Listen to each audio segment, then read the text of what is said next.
Good day, brothers and sisters in Christ. I welcome you to our Sunday reflection for the fifth Sunday of the year C. The theme of our reflection is spiritual awakening.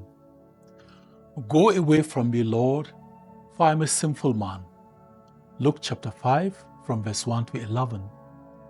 Some of us may still remember the significant event that took place on October 16, 1978.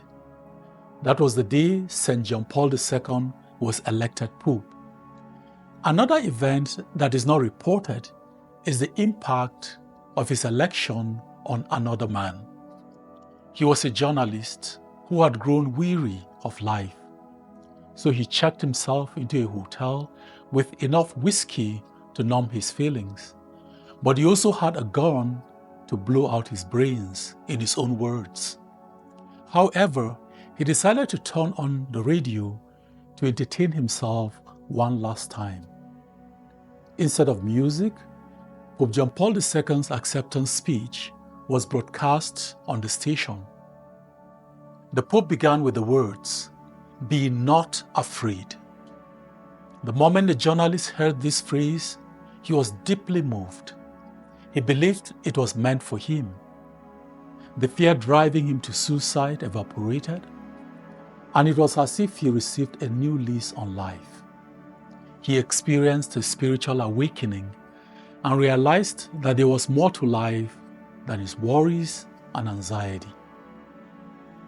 Today's readings emphasize spiritual awakenings that lead us to a deeper appreciation of our vocation. They illustrate three significant moments: in a temple, on a highway, and by the seashore.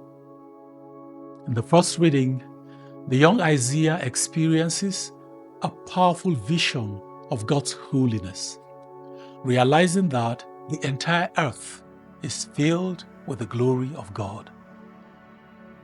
The second reading recounts St. Paul's transformative encounter with God on the highway to Damascus, where he shifts from being a persecutor of Christians to becoming an apostle of Jesus Christ. The Gospel reading presents a different setting: a seashore filled with the odor of fishing boats, where Jesus guides Peter and his companions to a miraculous catch of fish. Although the characters in our readings find themselves in diverse situations, they all experienced spiritual awakenings that led to a greater understanding of their calling. Every spiritual awakening or conversion reminds us that God is constantly at work in our lives. We may just not be paying enough attention. What causes us to be unaware of God's activity? Our secular culture, with its emphasis on sensuality and materialism, can put us into a spiritual coma. Life has become so predictable and devoid of God's presence that it becomes easy to overlook His influence. Generations ago, it was unimaginable for someone to not believe in God. Now the opposite is often true. If we live in a culture that has pushed God out of our surroundings and experiences, how can we become attuned to His presence? Is it surprising that few people are responding to the call of the priesthood and religious life? It is true that, like Isaiah, Paul, and Peter, our spiritual awakening can come from entirely unexpected places. An illness, the death of a loved one, the birth of a baby, especially after years of waiting, or the discovery of a lump in our body. However, we must also be deliberate and open to this awakening.